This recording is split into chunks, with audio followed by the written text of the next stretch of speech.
Am I willing to? No. Surely you can't be serious. Surely you can't be serious. Super Bowl, so the change is a family thing. You know, it's a family. You got to be able to go to war with each and every guy and understand, like, we're not playing for ourselves here. We playing for each other, you know, so not making selfish mistakes, not doing that type of stuff, getting through reads, handing the ball off, doing what you got to do. Everybody do their job, and that's how we believe in one another. Hey, Shedeur, the fact that you played so many plays into the fourth quarter versus the way it's gone in camp with the reps being split, how did that help your comfort level? Don't skip a single second of this video. And if this story touches your heart, give it a like, subscribe to the channel, and let us know in the comments, where are you watching from? Let's begin.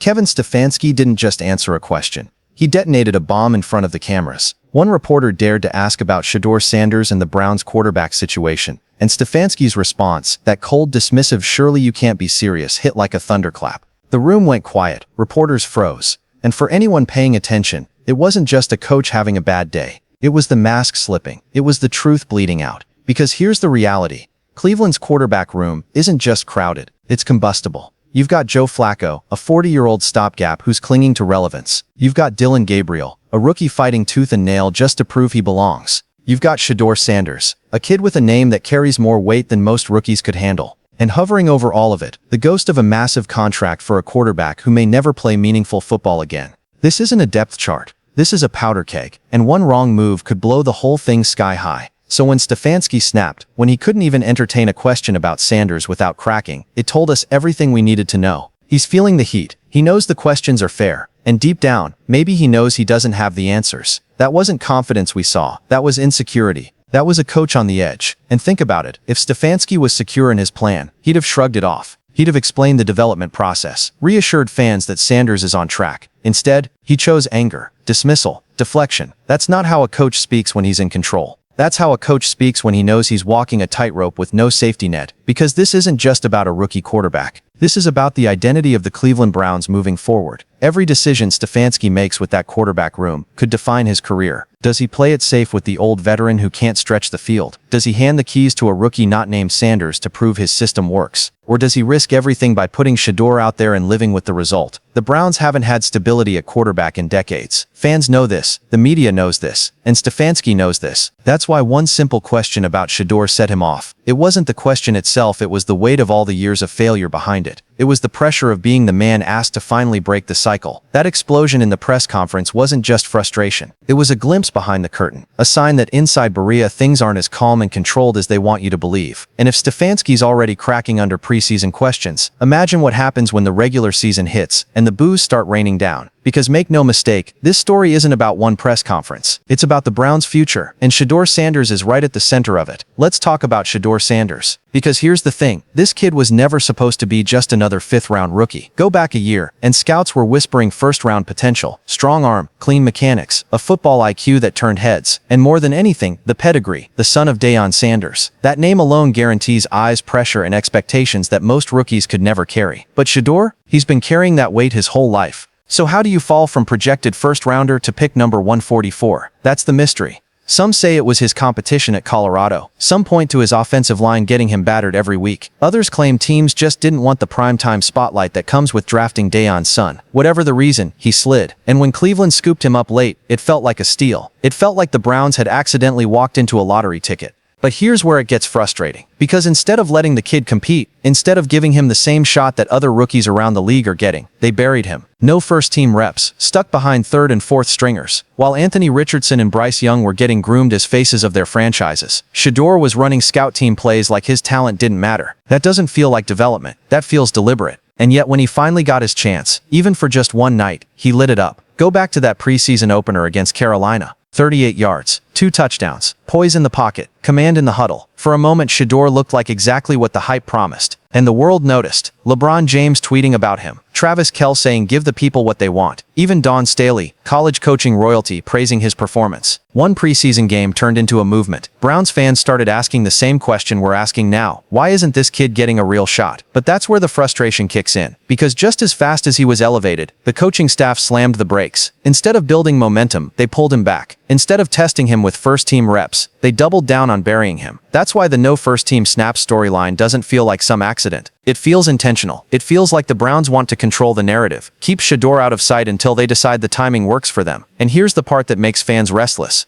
You can't hide talent forever. When a player shows you flashes of greatness, you can't just stuff it back in the box and pretend it didn't happen. We saw it with Jalen Hurts in Philly, when coaches tried to downplay his ceiling. We saw it with Dak Prescott when he was supposed to sit behind Romo. And we're seeing it again right now. Shedeur Sanders isn't invisible. He's too big, too talented, too magnetic for the league to ignore. And the longer the Browns pretend otherwise, the louder the questions are going to get. Because fans can accept growing pains. What they can't accept is being lied to about what they're seeing with their own eyes. And what we all saw in that preseason game was simple. Shedeur belongs. Let's just be real for a second. What happened in that preseason finale didn't look like development. It looked like sabotage. And I don't use that word lightly. Coaches will always tell you they're protecting rookies, that they're easing them into the system. But when you throw Shedeur Sanders behind a line of practice squad guys, call the most conservative plays in the book, and then pull him out the second the game gets interesting, that doesn't feel like protection. That feels like someone stacking the deck against him. Think about it. Shedeur gets sacked 5 times. He completes 3 passes, ends up with negative 27 yards, and people immediately rush to say, see, he's not ready. But context matters. He wasn't out there with Amari Cooper. He wasn't throwing to Elijah Moore. He wasn't protected by the Browns starting line. He was basically running for his life, with 4th stringers against NFL-level pressure. Any rookie quarterback in that spot is going to fail. And that's why fans aren't buying Stefanski's development excuse. And I'm not the only one saying this. Derek Carr, an actual NFL quarterback who's lived it, went on social media and said, I need to understand why we don't get to see Shedeur Sanders run this 2-minute drill. Wouldn't you want to see your young QB operate in this situation? Exactly. You've got 2 minutes left in a preseason game, down by 2 scores, and a rookie quarterback who needs experience in clutch moments. That's the perfect time to let him grow. Instead, Stefanski yanks him and throws Tyler Huntley out there, a guy who was cut the very next day. How does that make any sense? Skip Bayless went nuclear on Undisputed. 16 straight minutes defending Shedeur. Called it a sabotage job. Said the Browns rigged it by putting him in with nothing but 3rd and 4th stringers. Emory Hunt from CBS Sports? Same thing. He straight up blamed Stefanski, saying you can't rob a kid of a chance to redeem himself. When analysts from every corner of the football world, from TV hot takers to respected X's and O's guys, are all saying the same thing. Maybe it's time we stop pretending this is normal development, and let's not forget the players. Travis Kelce on his podcast literally said, give the people what they want, start Shedeur. You know how rare that is? For an active superstar to speak up about another team's rookie quarterback, that's not just noise, that's respect. That's recognition that Shedeur's talent is real, and it's being wasted on the bench. So I'll ask the question out loud, is Stefanski trying to develop Shedeur, or is he trying to bury him? Because right now it doesn't look like development. It looks like control. It looks like a coach more worried about protecting his own reputation than letting a rookie show the world what he can do. And here's the part that stings the most. If the Browns really are sabotaging Shedeur to protect their narrative, then they're not just holding him back. They're holding the entire franchise back. Here's the thing about Shedeur Sanders. Pressure doesn't break him. It builds him. Every time the narrative has shifted against him, every time critics have lined up to say he's not ready, this kid has responded the same way, with composure, with confidence, and with leadership that you can't coach. Think back to how he handled the media storm after that rough preseason finale. Cameras caught him frustrated on the sideline, sure, but the moment the microphones came out, he stood tall. He answered every question directly. And when one reporter tried to pile on with the not ready angle, Shedeur looked him in the eye and pushed back. He said, I didn't even know I was out. I was powering up for that 2-minute drive. That's not a kid sulking. That's a competitor. That's a quarterback who wants the ball in his hands when the game is on the line. And it's not just the media moments. Ask anyone who's been around Cleveland's training camp. Teammates talk about the way Shedeur connects. He dap-ups the vets. He coaches up the rookies. He studies film late into the night. There's a quiet leadership forming in that locker room. You can see it in the way guys respond to him after a mistake. He owns it, apologizes, and then gets right back in the huddle. That's the stuff that builds trust. That's the stuff that wins locker rooms.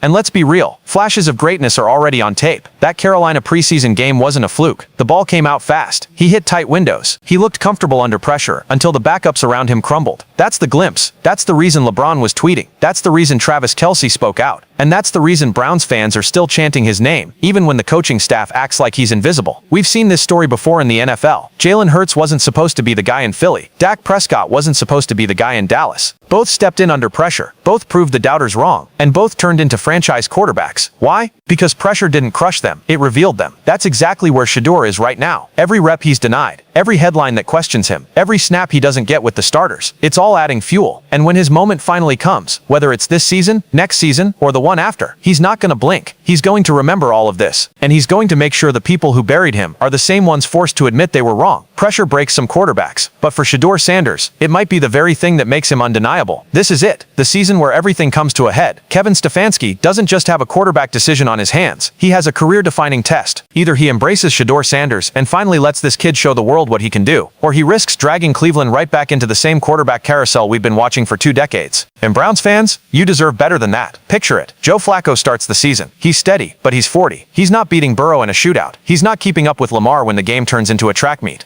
Gabriel, talented, yes, but green. He'll hesitate, he'll second guess, he'll struggle when the lights get bright. And when that happens, when the offense stalls, when the dog pound grows restless, when the boos start echoing across Cleveland Browns Stadium, you already know what's coming next. The chant, the roar. We want Shedeur. And here's my bold prediction. The moment Stefanski finally caves, the moment Shedeur steps onto that field with the starters, everything changes. This won't be some rookie deer in the headlights moment. It'll be the exact opposite. Because when you've been doubted this much, when you've been buried this deep, when you've been tested by fire before you've even taken a real NFL snap, you don't crumble, you rise. And Shedeur Sanders is going to rise in a way that shakes this league. I'm not saying he's going to be perfect. He's going to take hits. He's going to make mistakes. But the energy will shift. You'll see it in the huddle. You'll feel it in the stadium. The Browns will finally look like a team with direction, not a franchise hiding behind excuses. Because the truth has been sitting on that bench the entire time. Their future, their answer, their shot at finally breaking the curse. And let's be honest, the Browns' history at quarterback has been nothing short of tragic comedy. Since 1999, it's been one name after another, one failed experiment after another. But every curse ends somewhere. Every drought has a breaking point. And I believe Shedeur Sanders could be that breaking point. So to the fans, don't let up. Don't stop demanding. Don't stop believing. Keep holding this coaching staff accountable. Because when Shedeur finally gets unleashed, it won't just change Cleveland. It won't just give the dog pound a reason to believe again. It could change the NFL. And when that day comes, when the cameras pan to Stefanski, and he finally admits what we've all known from the start, Browns fans will remember who stood with Shedeur through the noise. They'll remember who believed before the headlines caught up. And you'll be able to say you were there from the beginning, watching an underdog turn into a franchise savior. Because make no mistake, Shedeur Sanders is coming. And the NFL isn't ready.